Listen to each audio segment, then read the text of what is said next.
হরে কৃষ্ণ বন্ধুরা, আপনারা দেখছেন পূর্ণ ব্রহ্মজ্ঞান ইউটিউব চ্যানেল।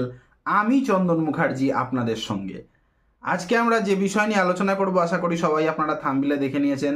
আজকের আলোচনার বিষয় হলো সকালে উঠে ঘুম থেকে, একদম ভোরবেলায় ঘুম থেকে উঠে মাটিতে পা স্পর্শ করার আগে বিছানায় বসে আপনারা কোন মন্ত্র পাঠ করবেন এবং কেন করবেন। শাস্ত্র মতে বলছি তো, কোন মন্ত্র পাঠ করবেন এবং কেন করবেন। ভিডিওটা ছোট ভিডিও, না টেনে শেষ পর্যন্ত সাথে থাকুন, তাহলেই ফুল ইনফরমেশন আপনারা পাবেন, নচেত নয়। দেখুন, মানুষ সৃষ্টির আগে ভগবান অনেক আগে থেকে গাছপালা এবং মাটি সৃষ্টি করে রেখেছিল। কেন? কারণ মানুষরা এসে যেন মানে নিজের ঘর সংসার করতে পারে, একটা স্থায়ী বসবাস করতে পারে, তার জন্য মাটি সৃষ্টি করে রেখেছিল। আমি বলছি না, শাস্ত্র বলছে। এবং অরণ্য তো অনেক আগে সৃষ্টি করে রেখেছিল মানুষ আসার আগে। তার কারণে তার কারণ হচ্ছে গাছপালা, অরণ্য মানুষের জন্য খাদ্য, মানে গাছপালার যে ফলমূল খেয়ে মানুষ বেঁচে থাকবে, হ্যাঁ, গাছের নিঃশ্বাস নিয়ে মানুষ বেঁচে থাকবে, মানে শ্বাস প্রশ্বাস নিয়ে মানুষ বেঁচে থাকবে, গাছের শীতল ছায়া পাবে। যারা তখনকার দিনে আদিম যুগের মানুষেরা, তখনকার দিনে তো আর ইট বালি টাউনশিপ ছিল না, থাকলেও তারা ইউজ জানতো না। তখনকার দিনে তারা কি করবে, গাছের ছায়া থাকবে, বট গাছের বা অশ্বত্থ গাছের পাতাগুলো মোটা, চট করে কিন্তু অন্যান্য ঝড় ঝাপটায় কিন্তু ওই সমস্ত বট গাছ অশ্বত্থ গাছ চট করে পড়ে না, সেরকম শক্তপোক্ত গাছ পালায় তলায় তারা আশ্রয় করবে।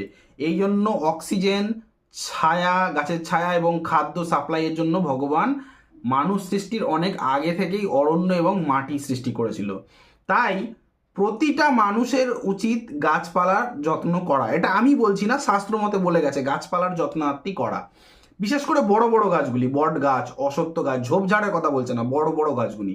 এবং তার সাথে সাথে শুধুমাত্র বট অশ্বত্থ নয়, আম গাছ, আমি বলেছি বহু ভিডিও গাছ নিয়ে দিয়েছি।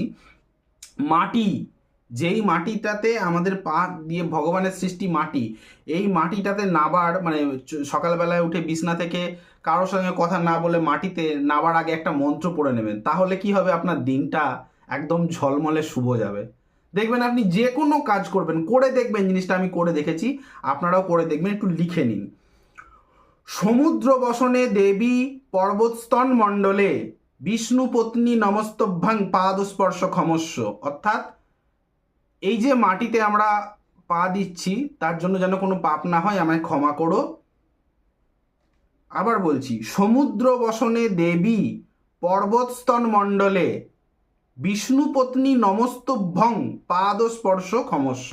অর্থাৎ পা দিয়ে যে মানে করছি, ইউজ করছি আমরা জিনিসটাকে, ক্ষমা করো।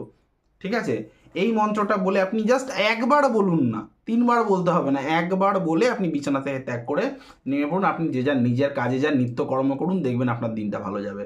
ভিডিওটি ভালো লেগে থাকলে লাইক করবেন, কমেন্ট করবেন, বেশি বেশি করে শেয়ার করবেন। এই রকম মানে ইউনিক কন্টেন্ট যেগুলো কোথাও কোনো ইউটিউব চ্যানেলে দেয়নি, জানার জন্য আমার চ্যানেলটিতে সাবস্ক্রাইব বাটনটা প্রেস করে নোটিফিকেশানে গিয়ে অলে গিয়ে অন দেওয়াতে পারেন, যার ফলে আমার তৈরি ভিডিও বেরোতেই সবার প্রথম আপনারা পাবেন। এবং আমাকে দিয়ে যদি কোনো রকম কোনো কাজকর্ম করাতে চান, স্ক্রিনে দেওয়া নাম্বারে কল বা হোয়াটসঅ্যাপ করে সরাসরি আমার সাথে যোগাযোগ করতে পারেন। আজ এখানেই রাখলাম, দেখা হচ্ছে নেক্সট কোনো ভিডিওতে, নেক্সট কোনো টপিকে। ততক্ষণ পর্যন্ত ভালো থাকুন, সুস্থ থাকুন, আর সুস্থ আপনারা থাকতেই হবে। হরে কৃষ্ণ।